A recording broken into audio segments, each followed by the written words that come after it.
5 secrets you should never share with your family after 65 for a peaceful life advice. Hello, my dear friends. Welcome back to our channel, where we share heartfelt advice on living a healthy, joyful, and fulfilling life, especially as we embrace our golden years. I'm Dr. Emily Harper, your friendly guide, and today I want to have a heart-to-heart with you, like we're sitting down for a cup of coffee or tea, just chatting about life. As we grow older, life becomes a little more complex, doesn't it? We've lived through so much, raising kids, building careers, maybe even caring for our own parents. And now, in our 60s, 70s, or beyond, we're looking for peace, for calm, for a life that feels lighter and more meaningful. But sometimes the people closest to us, our family, can unintentionally make things feel heavier. Today, I'm going to share something deeply personal and practical with you. 5 secrets you should never share with your family after 65 to live a peaceful life. These aren't secrets in a sneaky or dishonest way, but rather boundaries, choices you make to protect your heart, your mind, and your well-being. I've worked as a therapist for over 30 years, and I've seen how these boundaries can transform lives. I'll share stories from my patients. Don't worry. Their names are changed for privacy, and I'll give you real, practical advice you can use starting today. Before we dive in, if you find this video helpful, please give a thumbs up, subscribe, and hit that notification bell so we can keep sharing wisdom together. Let's get started. Secret number 1, your exact financial situation. Let's start with something that can stir up a lot of emotions. Money. After 65, it's natural to want to help your family. Maybe you're thinking about leaving an inheritance, helping with a grandchild's college fund, or even supporting your adult kids during tough times. But here's the first secret. Don't share the exact details of your financial situation with your family. Why? Because money has a way of changing relationships, even with the people we love most. When family members know the specifics, how much you have in savings, what your investment are worth, or how much your house is paid off, it can create expectations, assumptions, or even resentment. Let me tell you about Susan, a 68-year-old retired teacher I worked with. Susan was proud of her savings. She'd worked hard, lived frugally, and had about $400,000 in her retirement account. She shared this with her 2 adult children, hoping they'd feel secure knowing she was okay. But instead, things got complicated. Her son started asking for loans to start a business, assuming she had plenty to spare. Her daughter, on the other hand, felt hurt, thinking Susan was holding out on helping with her kids' private school tuition. Susan came to me feeling guilty, stressed, and like she'd lost control of her own finances. Here's what I told Susan, and what I'm telling you. Your financial details are yours to manage. Share only what's necessary. For example, you might say, I've planned my retirement and I'm comfortable, or I've set aside something for the grandkids' future. But avoid specifics like dollar amounts or account balances. This protects you from pressure and keeps family dynamics peaceful. Practical tip. If your family asks about your finances, have a prepared response. Something like, I've got things handled and my financial advisor is helping me plan for the future. Then, gently change the subject. If you don't have a financial advisor, consider meeting with one. It's a great way to feel confident and keep your plans private. Secret number 2, past mistakes you've made peace with. As we age, we carry a lifetime of experiences, some joyful, some painful. By 65, most of us have made mistakes we've learned from, maybe even forgiven ourselves for.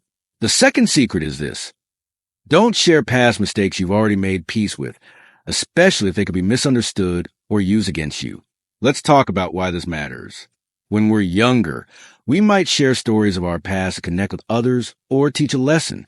But as we get older, family members, especially adult children or in-laws, might judge those stories through a modern lens or use them to question your decisions today. This can lead to unnecessary conflict or even hurt feelings. I'll share a story about Robert, a 72-year-old widower. Robert had a rough patch in his 30s. He struggled with alcohol and went through a brief separation from his wife. He worked hard to overcome it, went to therapy, and rebuilt his marriage. Decades later, he shared this story with his daughter, hoping to inspire her during her own struggles. Instead, She became upset, questioning why he put Mom through that, and wondering if he was still that person. Robert was heartbroken. He'd made peace with his past, but sharing it reopened old wounds and strained their relationship. Here's the lesson. Your past is yours to reflect on, but it doesn't need to be an open book. If you want to share wisdom, focus on the lessons, not the gritty details. For example, instead of saying, I struggle with drinking and almost lost my marriage, you could say, I learned that asking for help is the strongest thing you can do. Practical tip. If you feel the urge to share a personal story, pause and ask yourself, will this help my family understand me better? Or could it create judgment? If you're unsure, keep it general. Journaling is also a great way to process your past privately. I recommend it to all my patients. Secret number 3, your health concerns, unless necessary. Health is a big topic after 65. It's natural to want to share updates with your family. But here's the third secret. Don't share every detail of your health concerns unless it's absolutely necessary. Now, I'm not saying you should hide serious diagnoses. If you're facing something like cancer or heart disease, it's important to let your loved ones know so they can support you. But minor aches, pains, or worries, those are often better kept private. Why? Because oversharing can lead to unsolicited advice, worry, or even family members treating you like you're fragile. Let me tell you about Margaret, a 67-year-old grandmother. Margaret had arthritis and occasional back pain, which she managed with physical therapy and medication. She shared every detail with her kids, every doctor's visit, every twinge. Over time, her children started treating her differently. They'd say things like, Mom, don't lift that, you'll hurt your back, or maybe you shouldn't travel with your arthritis. Margaret felt like she'd lost her independence. She came to me saying, I just wanted them to understand, but now they think I'm falling apart. Here's what I advise Margaret. Share health updates on a need-to-know basis. For example, if you're having surgery or need help getting to appointments, let your family know. But if it's something you're managing, like occasional joint pain or routine checkup, keep it to yourself or discuss it with a trusted friend or doctor. This preserves your autonomy and keeps family interactions positive. Practical tip, create a health script for family conversations. For example, if someone asks how you're feeling, say, I'm doing fine, just keeping up with my doctor's advice. It's polite, reassuring, and doesn't invite probing questions. Also, consider joining a support group for seniors. Many of my patients find it a great place to share health concerns without burdening family. Secret number 4, your opinions on family drama. Family life is rarely free of drama, is it? Whether it's a disagreement between your kids, tension with in-laws, or old sibling rivalries, there's always something brewing. The 4th secret is, keep your opinions on family drama to yourself, even if you're asked for them. Why is this important? Because taking sides or sharing your unfiltered thoughts can pull you into conflicts that disrupt your peace. At 65 or older, your role in a family is often as a stabilizer, someone who brings calm, not chaos. Plus, opinions can be misinterpreted or repeated out of context, leading to hurt feelings. I'll share a story about James, a 70-year-old retiree. James's 2 daughters were feuding over how to care for their aging aunt. One daughter asked James what he thought, and he said, Well, your sister's being a bit controlling about it. He meant it as a private observation, but the daughter repeated it, and soon James was caught in the middle of a family argument. He told me, I just wanted to help, but now they're both mad at me. Here's the advice I gave James, and it applies to you too. Stay neutral. If you're asked about family drama, respond with empathy, but don't take sides. For example, you might say, I can see this is tough for everyone. I'm sure you'll work it out. This keeps you out of the fray and preserves your peace. Practical tip, practice neutral phrases to use in tricky family conversations. Some of my favorites are, I hear how hard this is, or I trust you'll figure out what's best.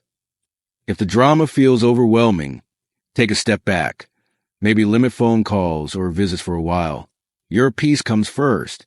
Secret number 5, your deepest regrets.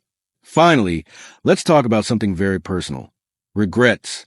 By 65, most of us have a few things we wish we'd done differently. Maybe a career we didn't pursue, a relationship we let fade, or a dream we never chased. The fifth secret is don't share your deepest regrets with your family, especially if they involve them. This one's tough because we often want to be open with our loved ones. But sharing regrets can burden your family or make them feel responsible for your happiness. It can also lead to misunderstandings, especially if your regrets involve choices you made as a parent or spouse. Let me tell you about Linda, a 66-year-old artist. Linda always dreamed of moving to Paris to paint, but she stayed in her small town to raise her kids. One evening, she shared this regret with her son, saying, "I sometimes wonder what my life would have been like if I'd gone to Paris." Her son felt guilty, thinking he'd held her back. He started overcompensating, urging her to travel now, even though Linda was happy with her life. She came to me feeling like she'd hurt her son unnecessarily. Here's what I told Linda. Your regrets are part of your story, but they don't need to be shared with everyone.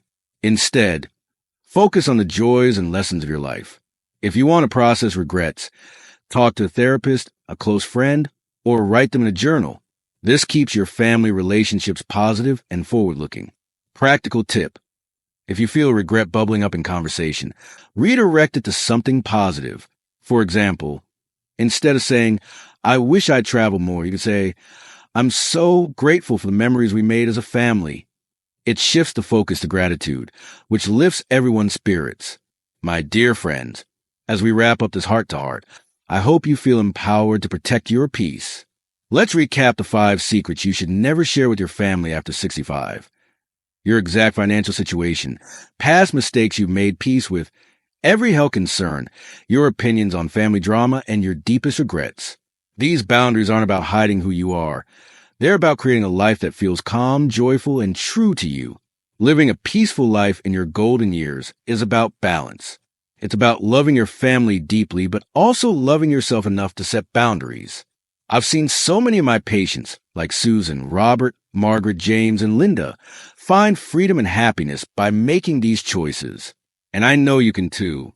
If this video resonated with you, please leave a comment below. I'd love to hear your thoughts or any wisdom you'd like to share. Don't forget to like, subscribe, and hit that notification bell so we can keep this conversation going. And if you know someone who could use this advice, share this video with them. Let's spread wisdom together. Until next time, take care of yourself, cherish your peace, and keep living with joy. This is Dr. Emily Harper, signing off with love.